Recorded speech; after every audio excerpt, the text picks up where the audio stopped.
বন্ধুরা সবাইকে ওয়েলকাম জানাচ্ছি সবিতাস ব্লগ জানাতে। আর বড়দের আমার প্রণাম, ছোটদের আমার অনেক অনেক ভালোবাসা। আর একটা খুশির খবর হচ্ছে আমার ইউটিউব চ্যানেলের সাবস্ক্রাইবটা 1K হয়ে গেছে। আর আপনাদের ভালোবাসার জন্যই হয়েছে, আপনারা ভালোবাসেন বলে আমার আজকে 1K সাবস্ক্রাইবার হয়ে গেছে। তো পরশু দিন থেকে হয়ে গেছে। তো কালকের থেকে আমার শরীর ভালো না, যে আপনাদেরকে জানাবো বলে। কেননা আমার শরীরের অবস্থা ভালো নেই, গ্যাস হয়ে গেছে না কি হয়েছে, খালি মাথা ঘুরছে। দেখতে থাকবেন, আমার মুখ চোখ এরকম শুকিয়ে গেছে। আর আজকে সারা রাত্র কালকে ভালো করে ঘুম হয়নি। আজকে ঘুমোতে মানে কখন ঘুমিয়েছি তাও জানি না, কিন্তু 1:38 1:40 অবধি আমি জাগা ছিলাম। আর তারপরে কখন ঘুম লেগে গেছে, উঠতে উঠতে 7:23-এ আজকে ঘুম ভেঙে গেছে। আর মেয়ে নেই, মেয়ে কালকে থেকে গ্রামে চলে গেছে। আর ওই জন্যে বোধহয় আজকে একটু দেরিতে উঠেছি, কি দেরিতে আজকে ঘুম ভেঙেছে। এরকম কোনোদিন ঘুম ভাঙে না আমার। আজকে এখন সময় বাজে 9:35। কিন্তু আমার স্নান করা হয়ে গেছে একবার, কিন্তু পরে আবার একটু স্নান করব, আপনারা জানেন ভালো করে। তো স্নান না করলে একটু চা টা খেতে ভালো লাগে না। তো বাসি কাজকর্ম সব শেষ হয়ে গেছিলো বাইরের, কিন্তু ঘরের বিছনা ওঠেনি এখনও। দেখুন বিছনাটা উঠাচ্ছি। দোকানে বাজারে গেছিলাম, বাজার থেকে একটু আলু আর কফি, সিম এগুলো সব নিয়ে এসেছি। মাছ টাছ আনতে যাইনি, বলে দিয়েছিলাম বড় মেয়েকে যদি জামাই মাছ আনতে যান ওদের ঘরের, তাহলে আমার জন্য একটু নিয়ে আসবে। এই কথা বলেছে, এখন জানি না। আবার ছোট মেয়ে জামাই কালকে গ্রামে যেয়ে আজকে আবার ফিরে এসছেন। আজকে হসপিটালে কাজ আছে, বলেছে যে মা আমি যেতে পারি, এখন শিওর নেই। তো ওই জন্য আমি রান্নাবান্না এখনও বসাইনি, আর পুজোও করিনি বন্ধুরা, আর জলখাবারও বানাইনি। আজকে এরকম হয়েছে সময়। তবে শরীরটা আস্তে আস্তে কেন দুর্বল লাগছে আমি নিজে বুঝতে পারি না। আর তো কাজ তো করতে হবে বন্ধুরা, তো আপনাদের কাছে শেয়ার করলাম। অনেক দিন হলো ভালো করে আপনাদের কাছে শেয়ার করতে পারিনি। দেখুন এই বিছনাপত্র সব এখানে রেখেছি, এগুলো সাজিয়ে গুছিয়ে রাখি। আর রাখার পরে ঠাকুরের বাসন মাজবো, মাজার পরে আগে পুজোটা করে নেব, তারপরে রান্না বান্না বসাবো। আর আজকে আরেকটা কথা, যে আজকে আমাদের স্কুলে গেট টুগেদার হচ্ছে। মানে এখানে একটা চৌদ্বার ডমডম একটা জায়গা আছে। আমার বন্ধুরা, স্কুল বন্ধুরা অনেক দিন হলো আমাকে অনেক ফোর্স করেছে বন্ধুরা। তো আজকেও বন্ধুরা ফোন করেছিল যে গাড়ি পাঠালে তুই চলে আয়, সবসময় তো ঘরের কাজ করছিস। কিন্তু এরকম দুর্ভাগ্যবশত আমি ইচ্ছা থাকলেও যেতে পারছি না। যে ঘরের দুনিয়ার কাজ দেখুন, 10টার ভিতরে তো আমি বেরোতে পারবো না। আর এক্ষুনি 10টা বাজবে, এখনও আমি বাসি কাজ শেষ করতে পারিনি। কিন্তু আপনারা সবাই জানেন যে আমার 8টা 8:30 সুদ্ধা রান্না জলখাবার সব শেষ হয়ে যায়, মেয়ে নিয়ে হসপিটালে চলে যায়।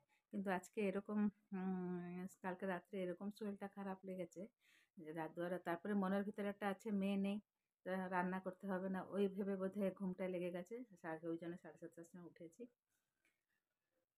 উঠে এই বাসন টাসন মাজামাজি করে বাইরে দুয়ার ঘর ঝাড় দেওয়ার পরে তারপরে আর কি, হ্যাঁ, ওয়াশিং মেশিনে এই যে স্ক্রিনগুলো সব বাইর করলাম, বাইর করে ওয়াশিং মেশিনে দিলাম। ওইগুলো ধোয়া হয়নি, তো কাচাকাচি করতে দিয়ে দিয়েছিলাম। এখন যাচ্ছি বিছনাটা উঠিয়ে নিই বন্ধুরা। সাথে থাকুন আর দেখতে থাকুন কি রান্না করব, আর মেয়ে জামাই আসবে কিনা সেটা আপনাদেরকে আমি বলবো।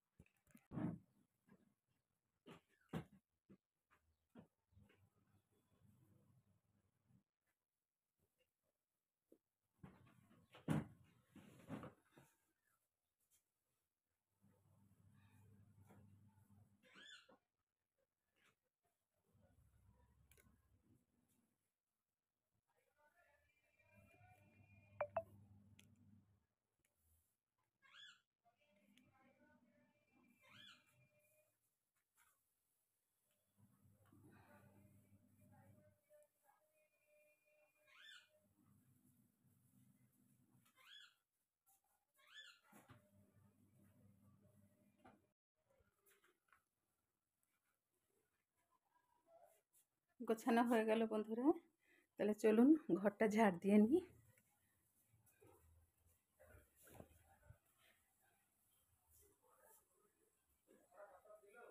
বন্ধুরা ঠাকুরের বাসন মাজার জন্য দেখুন ঠাকুরের বাসনটা মেজে নিই, ওয়াশিং মেশিনে দিয়েছি। এই দেখুন এখন 11টা 54 বাজে সময়। এক্ষুনি আমি জলখাবার এখন অবধি খাইনি, এখন বানাচ্ছি। আর রুটি বানাবো, আর এখানে পাস্তা করব।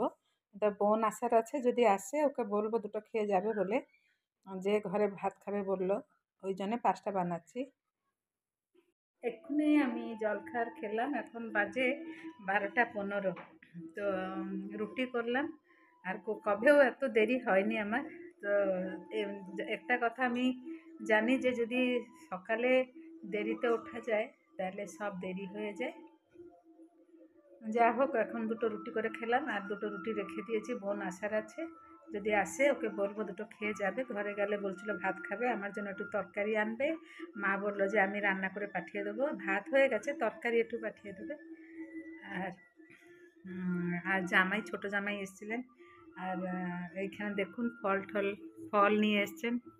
এখানে আপেল আর কলা দেখছেন জামাই নিয়ে এসছেন। আর আজকে আবার মেয়ে জামাই চলে যাবে গ্রামে, ওই জন্যে কোনো টেনশন নেই, আস্তে আস্তে কাজ করবো। এখন দেখুন এখানে ব্লাউজগুলো আছে, কালকে রাত্রে এই ব্লাউজগুলো করেছি, আর খালি হাতের কাজ করব। আরও এই ব্যাগেও রয়েছে, দেখুন